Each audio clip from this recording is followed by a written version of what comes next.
Hi, Jill. Hi, Kristen. How are you? I'm so good. And I'm just so excited to have you here. I want to tell everybody, like, buckle up, get ready. That's 'Cause- like a lot of pressure.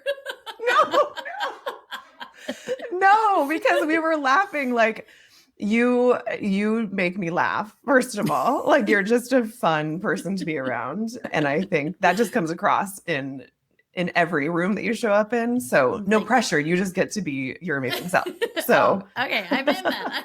I can do that. yes, good. So Jill and I met because she facilitated the bookends of a leadership program that I just went through here in Sacramento. She kicked us off at our retreat at the beginning of last year, wrapped us up during our last class day in December.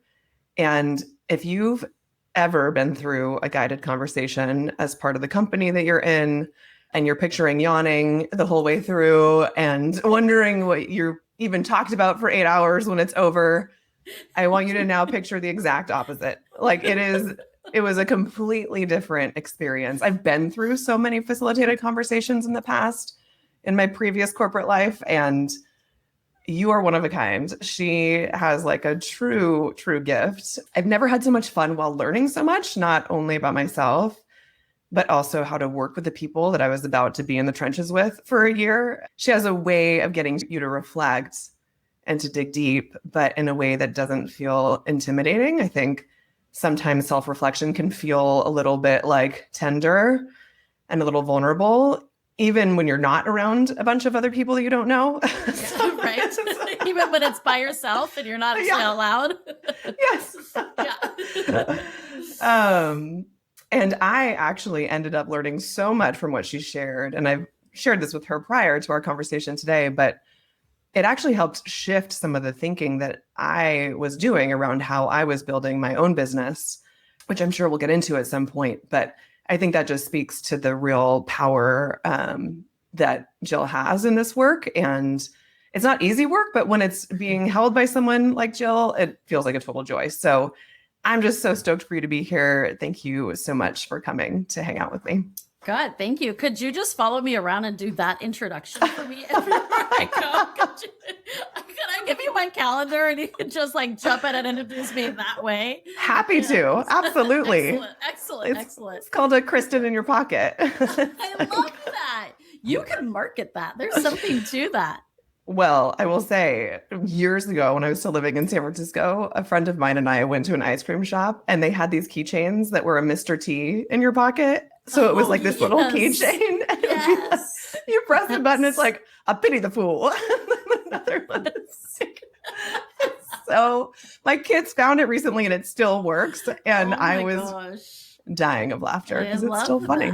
I love that. It's still funny. Maybe we need a little Kristen in our pocket. Yes. It's like, you're doing great. Keep it up. Let's go. Yes. You're your own self. The world needs more of you. It's true. So good. All of it. Yes. Okay. We just figured out what we're collaborating on this year. Yeah, I know. This is so good. I can safely say I've never done a project with like a toy or a figurine. So I feel like this is good. I've never done product before, actually, now that I think about it. So whole other beast that for us to figure out. I'm in. So as I was sharing, you're this incredible facilitator, and I was, reflecting on this conversation before we jumped in. And this is not work that you just kind of randomly fall into for the most part for folks. Maybe that was true for you, but would love for you to share maybe a little bit about how long you've been doing this kind of work and what led you to it. Yeah, absolutely. No, nobody, kindergartners aren't like, I want to be an organizational development consultant when I grow up, like in their, like first day of school thing. Like, that's not a thing. It should be. I know. And that is like another side note, but how do we tell younger people about like what kinds of careers that are out there? Because there's so many careers, but yes, on that track. That'll be part two. That'll be part two. Yeah, exactly. Yes. So I started in HR and I was in HR for a small business for years and I didn't like it. I liked the people, but I was doing like, open enrollment and workers comp and that kind of stuff, like all payroll, all of the like, shout out to all the stuff. our HR heroes because it's necessary, but it was sucking my soul. But at the time, I had a really young child. I had a 1-year-old. Well, I was pregnant and then I had a 1-year-old and a baby. And it was really flexible, right? So I could, for the most part, come in late if I needed to. And so I stuck with it because of the flexibility. And honestly, I'd probably on some level still be there. But my husband decided he wanted to go to dental school.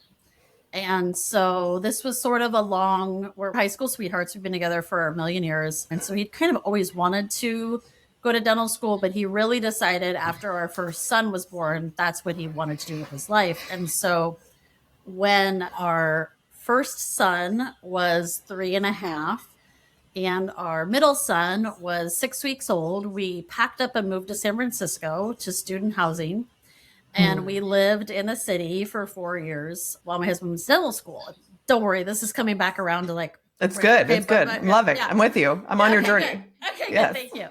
So while we lived in the city, I stayed home for about 9 months, which frankly was not a good time for me. I'm not a good stay-at-home mom, but that's another. Again, we could have Part so two. many sessions, Krista. Like we could do this all day. I tell you, it's true. And so after a little bit, I ended up getting a job at UCSF, and my secondary degree is actually in higher education leadership. So I thought I was getting a job in higher education. I was really getting a job in healthcare, and I just didn't know that at the time. But my job was a coordinator for physician leadership development programs, which is like crazy niche in the world. Yeah. Something that I didn't even really realize was a thing until this. And maybe like 3 weeks into the job, and I was like, oh, this is what I need to be doing for my life. This is what I'm meant to do. And so we basically ran longitudinal leadership development programs for physicians, both internally at UCSF and externally for other, Kaiser and Dignity and all those other organizations. And I loved it. And I got promoted quickly, and I was a program manager, and I was running the different programs, and I really, really loved it. And really that's where I honed in on my kind of big passion in life is leadership development. Facilitation is part of that because that's how I help deliver the skill set. But supporting leaders is really the thing that I'm most passionate about. And so my husband graduated, and it was actually a really hard decision. Do we stay in the city or do we come back here? We live in the greater Sacramento area where my family's from. And we decided to move back because our community is here, even though I really love the Bay. I still really love the Bay. Same. Yeah. I know. So it took a little bit of convincing. He was convinced. I wasn't. We have led some parallel in our lives. Yes. Yeah, same. Yeah, same. So came back here, got a job at Adventist Health, which is a large health system headquartered in Roseville, California. Multiple hospitals, a lot of rural health clinics. So really trying to help people who don't have a lot of access to care. Sort of a long story there, but ultimately they hired me to run their physician leadership development programs, moved into a training and development manager position, was really kind of in learning and development for the whole organization. Then COVID hit. I don't know if you remember COVID. And healthcare was tough to be in healthcare in COVID, and there was a lot of different things. And we, went home like everybody else and started working at home. And I think slowly first of all, I just know now about myself. I don't love working at home, but at the time I felt like I needed a change. And so I went to UC Davis, where I was at like the best position in the world, where I oversaw, again, a lot of leadership development programs, a lot of portfolios, certificate programs. And about 3.5 years ago, decided wanted to go out on my own. And so at the time I partnered with a couple business partners who are not involved anymore. And we opened a firm. And so I do facilitation. So some people think of it as training, but facilitation training on any kind of people development topic you can imagine. We do coaching. I'm not a coach, but I have coaches that work for me. And so we do executive coaching, do a lot of consulting, some engagement work, just everything in the realm of like people and talent development. And it's amazing. I love it. That's so cool. Truly love it. Like I feel super fortunate that I get to live in this world that every day I'm like, oh, what new thing am I going to do today? Like, That's amazing. That's such a blessing. I feel, it's not always that we find our way to that. And I think what's so beautiful about some of what you do is you help get people there in some ways. Yeah. Like some of what I was learning from what you were sharing was how you kind of tap into some of that, right? I think in our leadership inherently, there is something just about being authentic to who we are, and knowing how to like come back to that is not always easy. It's not necessarily the way we're trained to be and to show up in especially in our workspaces.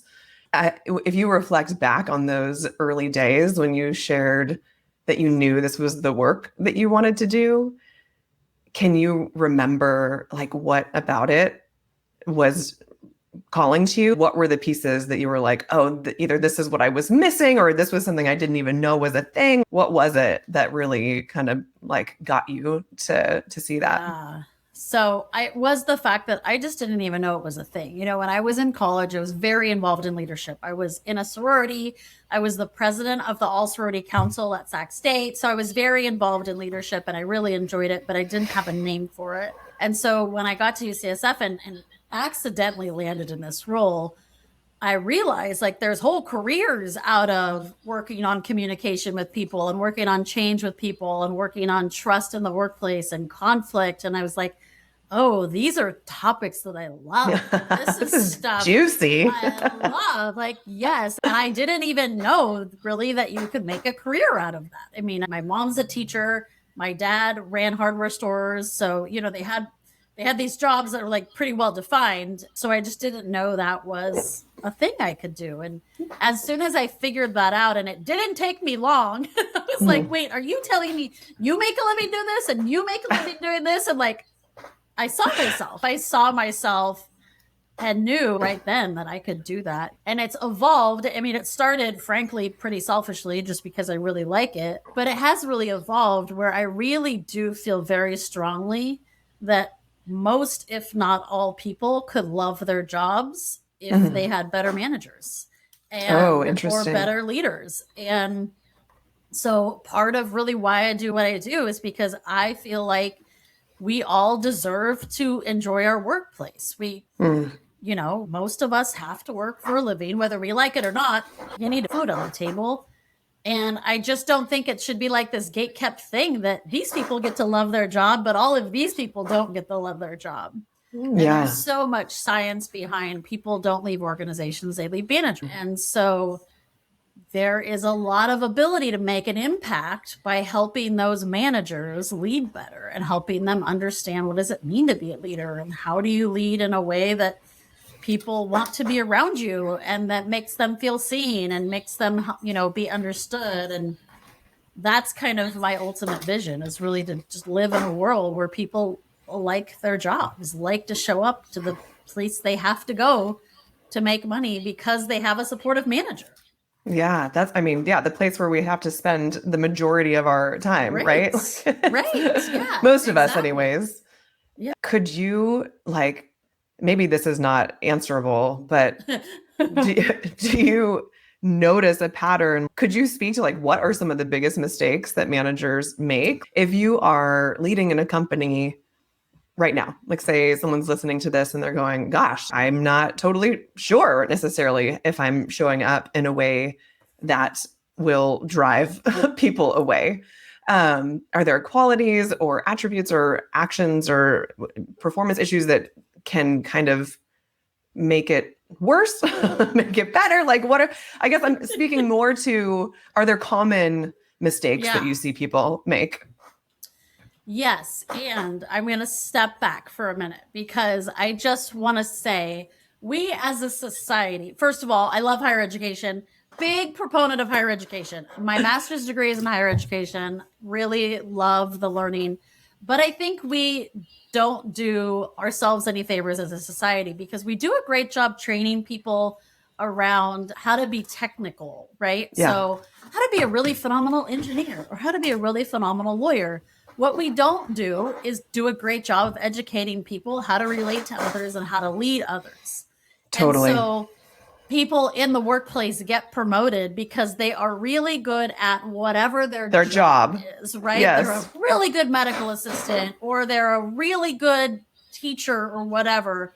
And so they get promoted, but there's no support there around, okay, well, now you have this whole other skill set that's leadership.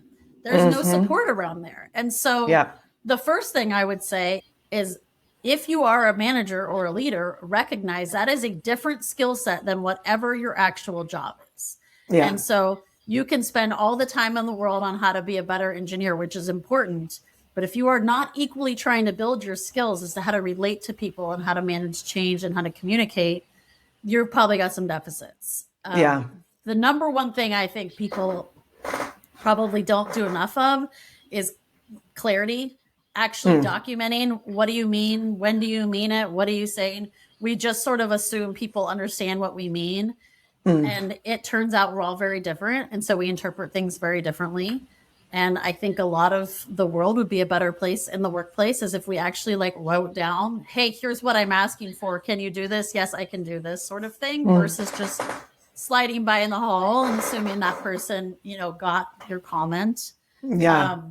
The other thing is, I think people, some people are afraid to show up as who they really are. I think people have this message that they should just know how to be a leader and should somehow know how to be a manager. And so they're afraid to say, I actually don't know how to do that. Or this is a situation that's out of my control. Who can I go to help support me? Yeah. We don't do that enough because we aren't really taught enough that like, it's okay to say, you can still be phenomenal engineer and say you really need support over here. So that's the other thing, is just being willing to admit that I, as a manager, as a leader, which are two different things, but I have deficiencies and I need skill building and I need support and I need help. And once you like open that up, sky's the limit. I mean, just that recognition. Yes, that shift from the doing to the leading or supporting, that was the biggest when I went from chief of staff, which is literally like you are doing all the things that is inherent in the accepting of that role. It is like you are doing it all. You are the Jack or Jill of all trades. You're the Swiss Army knife. You're spinning something out of nothing. You're tracking everything. You're making shit, whatever. And then when I shifted into my COO role, I remember meeting with my manager at the time, and she's like, this is going to be very different. Yes. Just prepare yourself for, you are going to be doing a lot, but at the end of the week, you're not going to know what the hell you did because you cannot. You're not ticking off boxes. You're not crossing off your list. And as somebody who really likes to tick something off those lists, I was like, what is this? Like, oh my God. Yes. So thankfully, I had someone who was guiding me and sharing with me what to at least give myself grace on in those early days, because that shift is not easy. It does not happen overnight. It takes some time to kind of undo the habits that you had built. I remember you asking a question around delegation in our last retreat or our last facilitated conversation. And that was so tricky for me at first, because again, when you're used to holding it all, it's like, what do you mean? I'm not supposed to give that up? Like, and that's another unlock, I think, is when you start to trust and to know. And if you've built the trust with the team that you're leading, then delegating is now I'm like, what else can I delegate? Get rid of all the things. I don't want to do any of it. You want to do that? I love that for you. Fantastic. Like that. Exactly.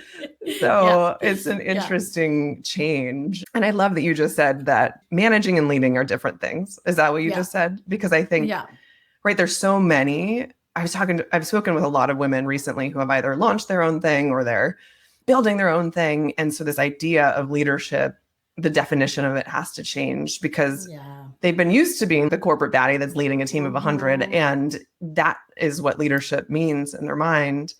And so to then go into a team of one and to think about, and I love, maybe you can share a little bit about your perspective on this, because I love what you had shared in that conversation just around it's in how you show up in life, essentially.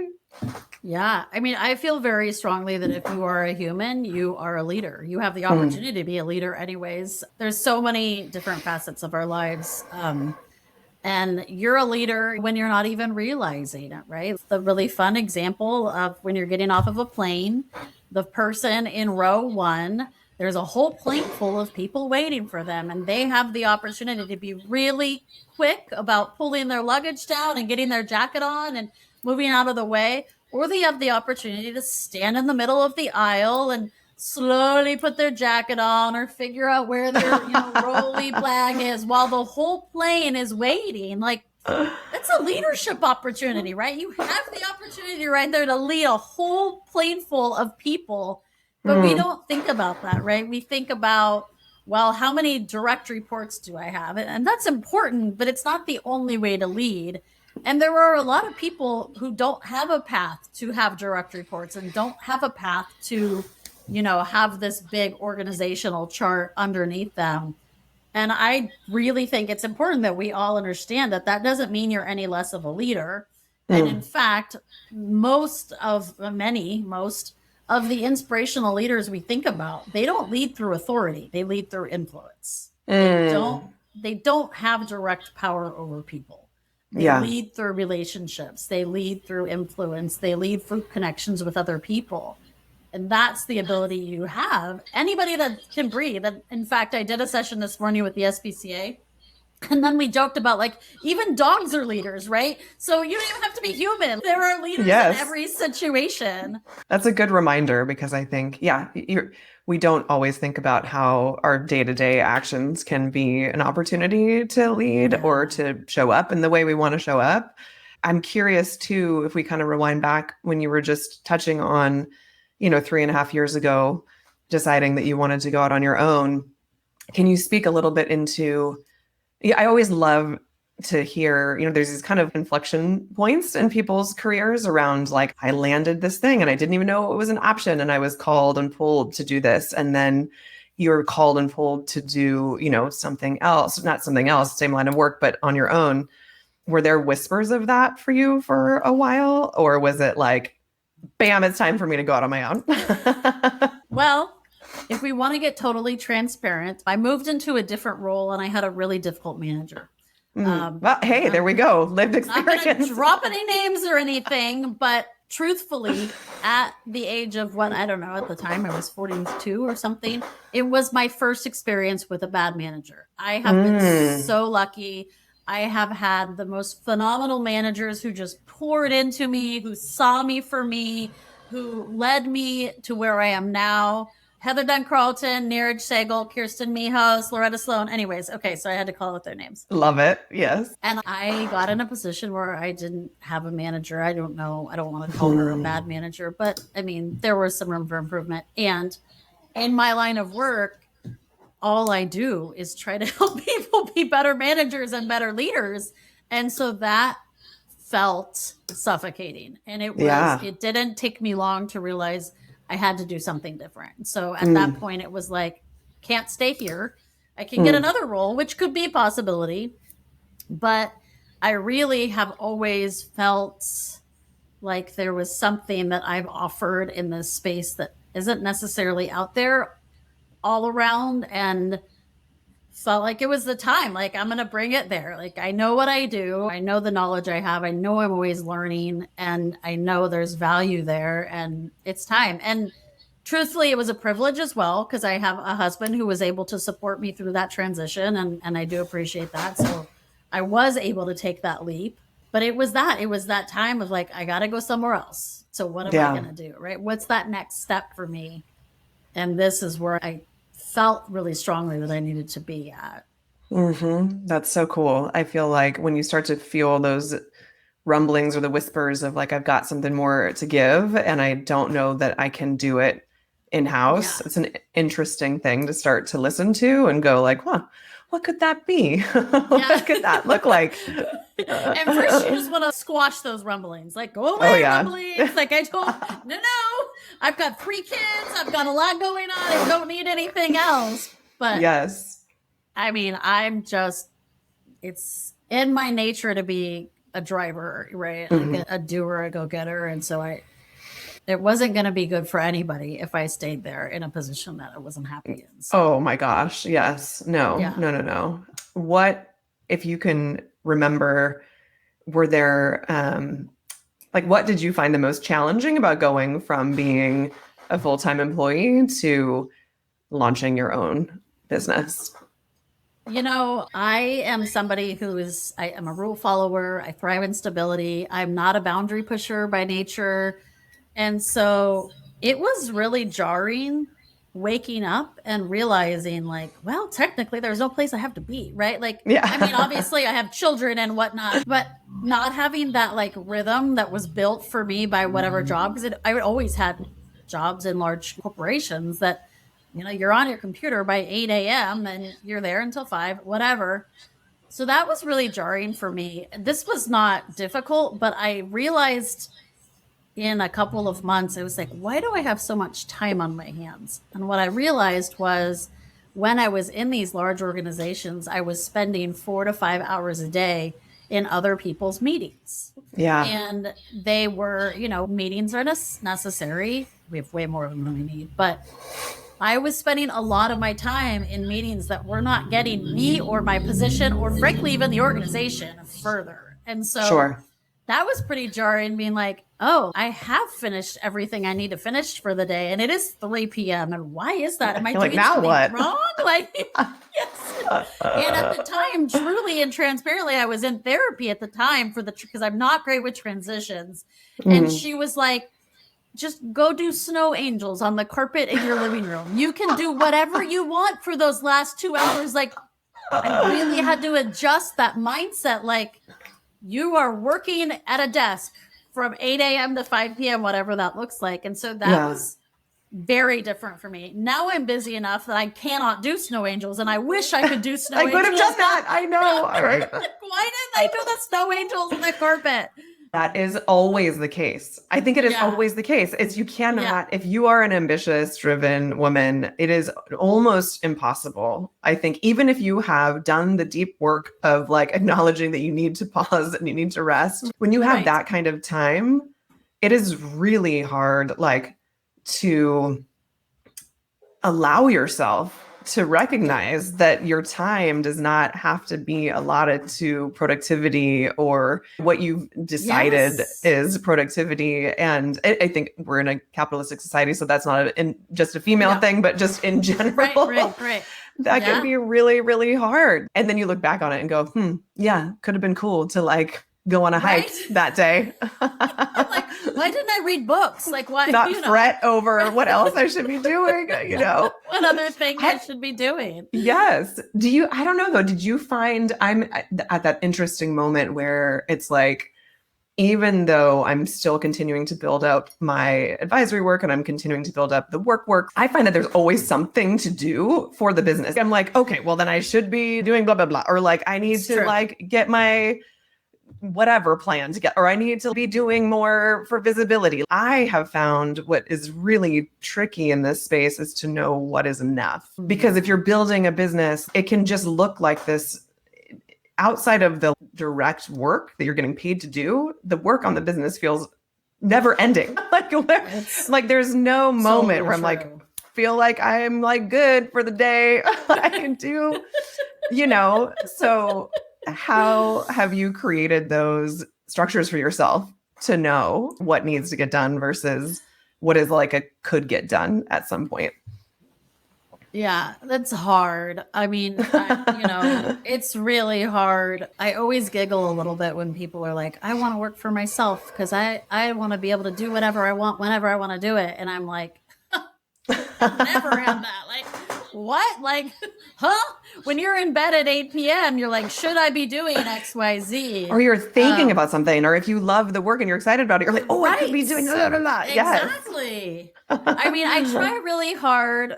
This is going to sound funny to probably my husband may listen because last night I worked. I try really hard. I don't work in the evenings. When the kids get home at 5, when everyone gets home at 5, I really do try to shut it down. And so by giving myself those time boundaries, that naturally prioritizes a little bit. Sometimes I have to do something, but I try really hard. I also know about myself that if I am tired, whatever product I'm putting out there is not good. Like, I know that about myself. And so sometimes it's a reminder of, yeah, you could work right now, but you're not going to be doing anything good. And tomorrow you're probably going to pick this up and be like, oh, and rewrite, half of it. Anyways.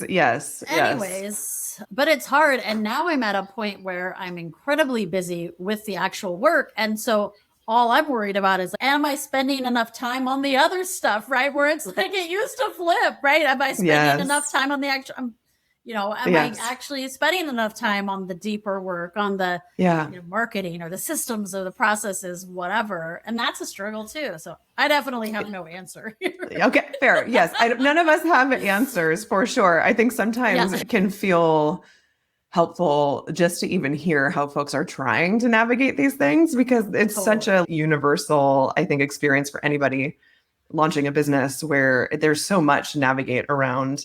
I hate the word balance. I don't think it's actually a thing, but like, right. You're trying to create some kind of harmony in your life where everything is in support of each important element, has the space it needs to breathe. You're just kind of constant, like looking at like, okay, how much does this need? How much does that need? It's an evolving thing always. And as you're evolving your business, you are also now entering a space where you're the sole owner of a business that you co-founded with two partners. And I'm wondering what that's bringing up for you, just from a like how that must feel really exciting. It must feel, I don't want to put words in your mouth. How does it feel to be the sole owner of a company that you helped birth into the world?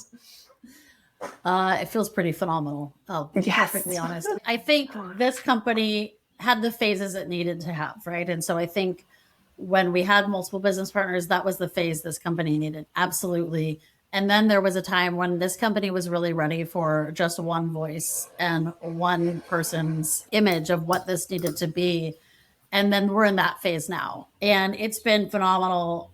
It's been weird, kind of, because I've always had a direct manager, right? Or a business partner. I've never worked for myself prior to this. I've always been very much in a team setting. And I've always, either had a peer or somebody above me.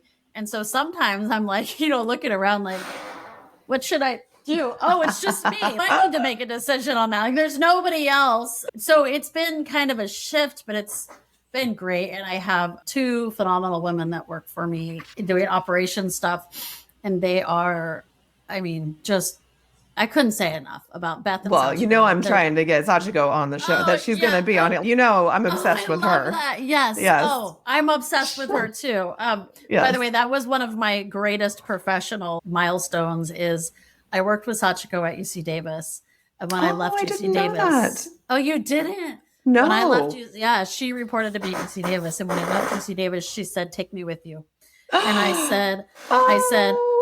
Oh my God, would you come with me? And she's like, absolutely. And so for 2 years, my whole goal, my goalpost was to make enough money to be able to hire Sachiko in a way that was stable for her.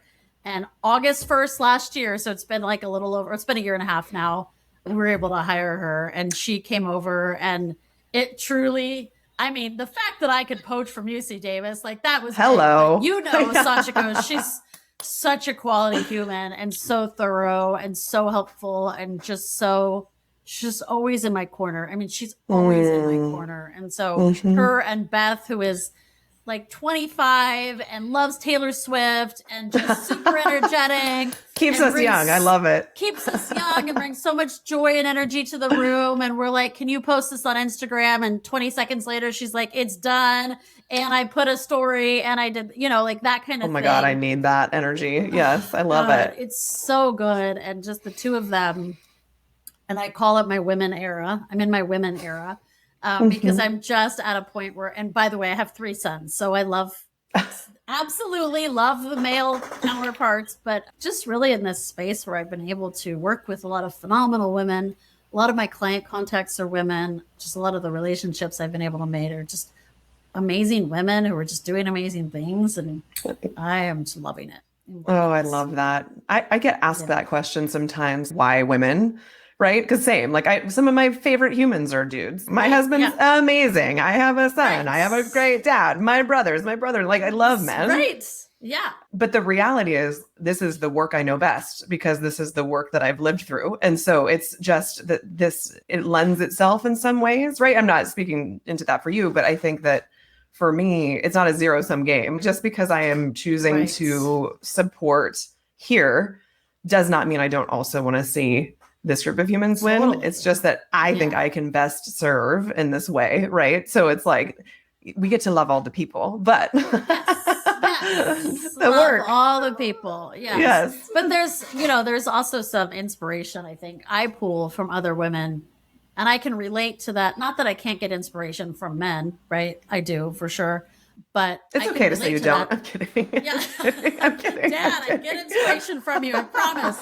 But I can get inspired by women, and I think it's just because I can see myself in that, right? And I do think women face different challenges than men. I'm not going to argue about who faces more or harder or deeper, but women face different challenges. And I identify as a woman, so I can understand that, and I can pull, from that experience in a different way. And that's, and like I said, I have 3 sons. I have 1 sibling that's a brother.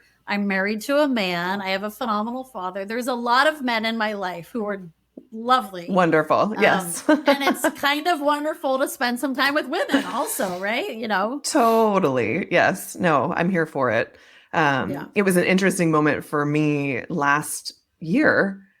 Actually, I had a couple of poignant moments. One of them included you. Prior to that, I actually just wrote about this in my newsletter around what it means to allow yourself to breathe a little bit. We can be a little oversaturated at times, right? I had been part of a coaching program that was unbelievable and amazing, and I would shout it from the rooftops forever. But after a year, I was like, okay, there's just too much in my head. I am holding too much. Like I can't quite see my way through it.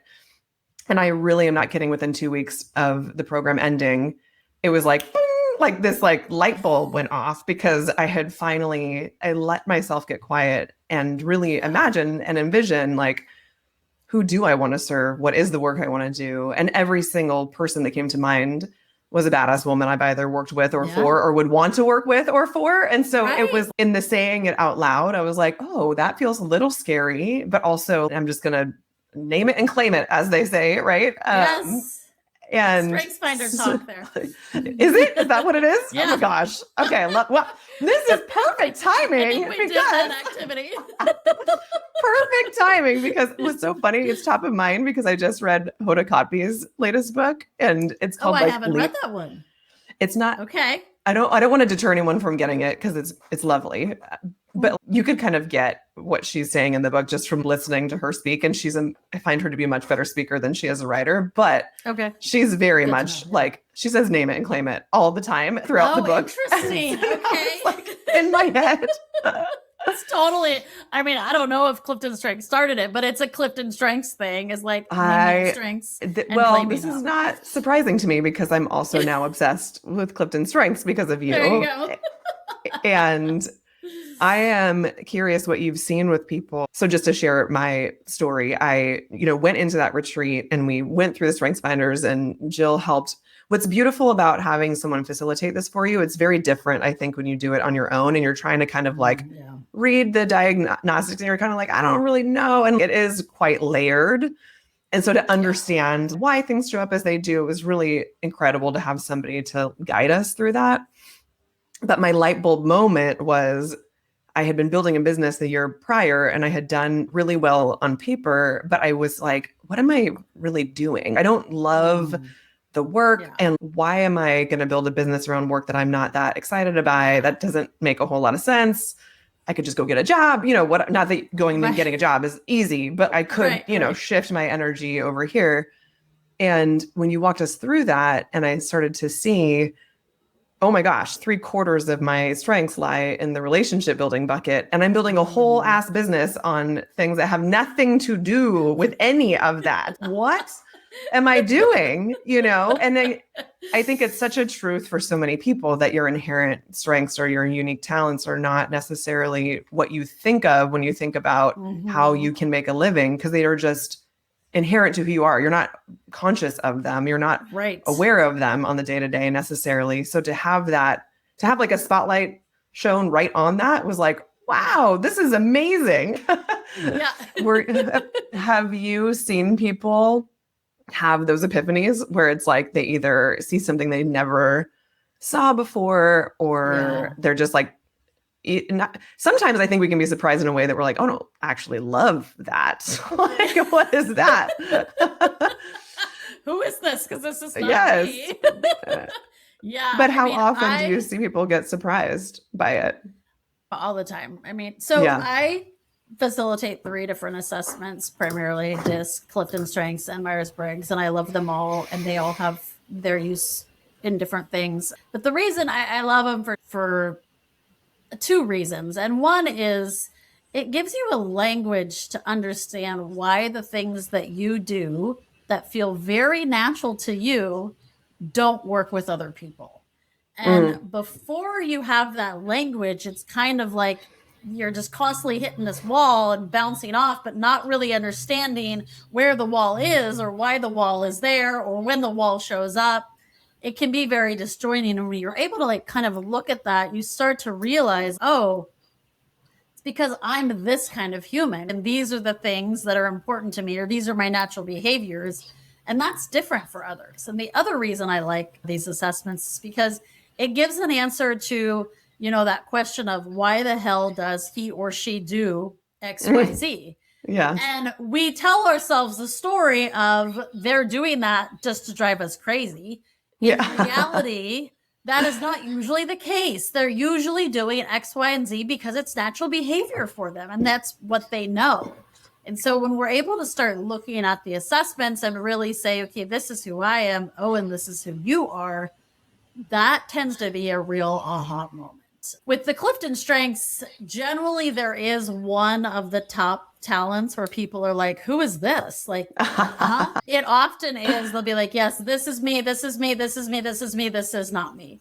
And then you sort of start digging into it. And then finally they're like, oh yeah, that is me. But it happens all the time. In fact, I taught Myers-Briggs today and I'm taking strengths tomorrow. And I love it. I love just helping people kind of open that awareness up about themselves and others, and hopefully look at people in a different way, in the sense of like, well, you drive me crazy trying to always get things moving, get things off the ground. Oh, it's because activator is your number 1 talent. That's what comes really natural to you. It's not because you're trying to rush me all the time. You are trying to rush me all the time, but it's because, it's in search of these other things that you're trying to utilize. And that can play a huge role on teams when you start to understand why people are doing the things that they're doing. Yeah. So people are surprised all the time. All the time. I love it. What a beautiful, cool gift that you get to give to people, though, to be like, surprise. Yes. And here's your inner psyche. Almost in every session, there's always one. There's somebody who doesn't believe in personality assessments. And I get that, right? Like, some people have had weird experiences. Some people are like just kind of naturally a little bit, not trusting around that stuff. And I totally get it. Even those folks, you can see them even saying, all right, I don't really believe in this assessment, but I understand a little bit now that you're doing that not just to personally offend me. You're doing that because it's what comes natural. And that when you can look at it that way, you can start to say, okay, well, how could I communicate to you what would work better for me? Right? Because now that I know you're not trying to purposely irritate me, you can get on a different level, right? With somebody. Yes. When you're working with organizations, have you had experiences where an org thinks they're ready for this kind of work? Because it requires some level of an awareness that something either needs to shift or evolve, or, something is, I would imagine, happening to have the desire to bring someone in to actually navigate these conversations. Are there signals in the early days if an organization is actually ready for this kind of work? You're laughing. Okay, we don't have to answer that one. That's also fine. Well, I will just say any organization who makes an effort at all to develop their people and invest in their people gets 2 thumbs up for me. I mean, I love that. It is, we are in a volatile environment right now in the United States and many other countries. It is hard sometimes just to do the one thing on fire in front of us. Totally. And professional development is never on fire. Yeah. Well, it is. We don't know. Yeah. But yeah, usually by that point, it's actually a different kind of intervention. And so I think any organization, any leader, any person who recognizes this thing isn't on fire, but it's going to make a difference to the way my people work, and it ultimately is going to make my organization better, all my hats off, because I love that. That's hard. It's an investment. It's a different way of looking at things. I would say 99% of organizations aren't ready, probably, when they get some of this kind of stuff in front of them. But most of the organizations I work with shift pretty quickly. It opens the gaps, right? When you start to peel back the onion, you really start to see, and that can be difficult. And, I'm not a therapist, but I've heard that about therapy as well. When you first start to look at things, it can get difficult at first, because you start to see, we were in this really happy place where we were walking through and everything was fine. And even though it wasn't, we were able to tell ourselves. And now we have all this evidence in front of us that we're a little broken. And so that's pretty normal, I think, when organizations bring me in or bring a project in. But for the most part, they're open. I work with a lot of government organizations and a lot of really good people, and they want to do better. They want to be better. They want the organization to be better. And so I've seen yes, they're surprised and shocked and not ready. And B, then it's like, okay, what do we got to do, right? What do we got to do to get ready? How could we make this better, and really try to put effort in? Yes. And that to me that's the benefit. That's why we do what we do. That's so cool. Again, such a gift. Well, let's bring it back to you here as we near the end of our chat. On me the whole time. We've been talking a lot about the work, which is exciting, right? Because I think that so many people are going to get a lot out of this conversation, just because I think you are such a wealth of knowledge. Thank you.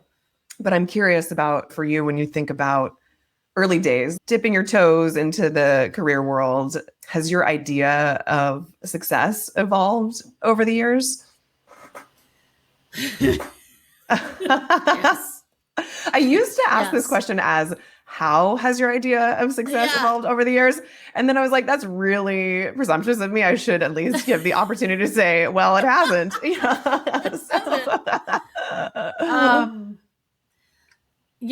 I love my business. My business is incredibly important to me. My life's work is incredibly important to me. My 3 sons will always be my number one priority in everything I do. And so at this point in my life, I've recognized success for me is having the ability to be really professionally fulfilled, but also show up for them. And so whatever that looks like, if that looks like the freaking play that they decide to do at 1 p.m. on a Wednesday, being able to, for the most part, move that around. If it looks like going to watch my kids' lacrosse game in Elk Grove at 4 p.m. on a Friday. Why do they do these things? I don't know. But anyway, that's what, to me, success looks like, being able to have at least a little bit of agency that I can show up for my kids where they need me, when they need me. I also like to travel. Yeah. So I want to be able to travel. I want to be able to go to new places and see new things and experience the world in a different way. And I'm not going to lie, money is very helpful. Yes. It's very helpful. I do not live in a world where I'm like, I just do this for the fun of it. But I also think I could probably have higher paying jobs at some corporation, but I wouldn't necessarily have the ability to show up when I wanted to show up. And that's what's most important to me, I think. Yes. I feel you on that. That is such an interesting shift that can happen. I had the blessing of total autonomy in my last full-time role. And it was such a huge, I almost forgot at some point that that's not how most people get to enter their workplace. Right. So I understand that. And we need more of that for people, I think, especially as, parents, for anybody that's in a caretaking situation, whether it's for your parents or kids or whatever, a sibling. We don't have the systems in place to actually navigate what support looks like. So if you have that autonomy and you get to create that for yourself, it's really such a huge thing. Okay. last question that I ask every woman that comes on my show, because I like to think of this work just in general as, you know, what legacy we're building toward. And I like to think about legacy not as the kind of heavy thing that we're leaving when we die, but it's more about what, to me, there's an energy around that word. There's excitement, there's a lightness, because it's what are we doing every day to build toward the thing, to the impact that we want to have. But I like to ask everyone, what does building a legacy mean to you? Kristen. And I always give everybody the option to say, come back to me on that, and we could do a round two. But I want to at least give the opportunity to answer. I mean, I think there's different components, right? And of course. So I'll go back again to what is my legacy as a human is my 3 sons, and putting 3 humans into the world who have been loved and cared for and cherished, and who can give that back to the world, right? That's my number one thing. But that's not all of me. And I really think if we're talking about legacy, I think just building a world that people understand you can love your job, and it doesn't actually have as much to do with the actual technical thing you do for your job as you think it does. It has so much more to do with the people around you, the way that you're able to show up. You know, are you heard? Are you not heard? Are you recognized for who you are? It actually doesn't really matter if you're working at Chevron or if you're working, you know, as a CEO in Google.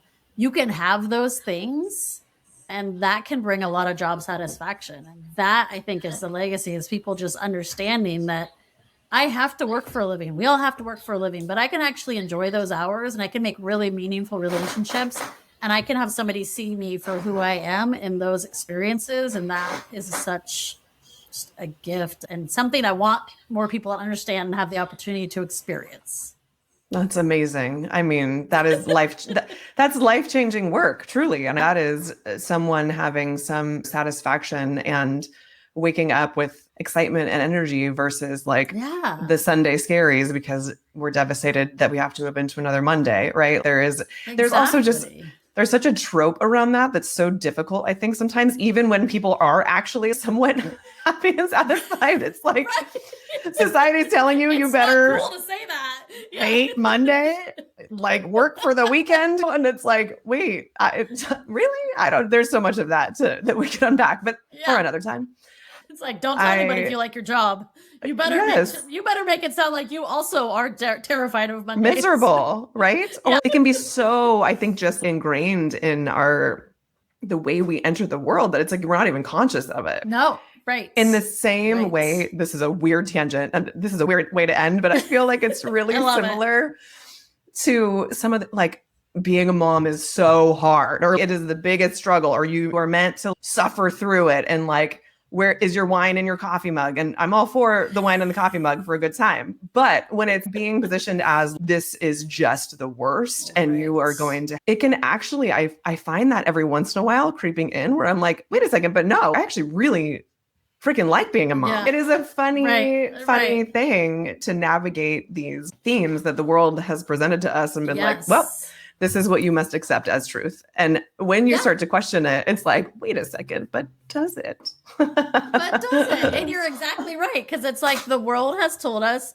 you probably hate your job. You probably just count the days till you can retire. You probably are miserable. And when you're like, actually, I love my job. I feel really fulfilled by it. It's like you want to whisper that. I love my job, actually. I don't want to admit that in mixed groups, right? And I do think more people can have that experience. And that is really I love that. That would be the legacy I want to leave. Hell yeah. Well, so cool. I am just so thrilled that the universe put our paths towards each other in this way. Yeah. And I'm just really thankful that you spent some time with me. So thank you.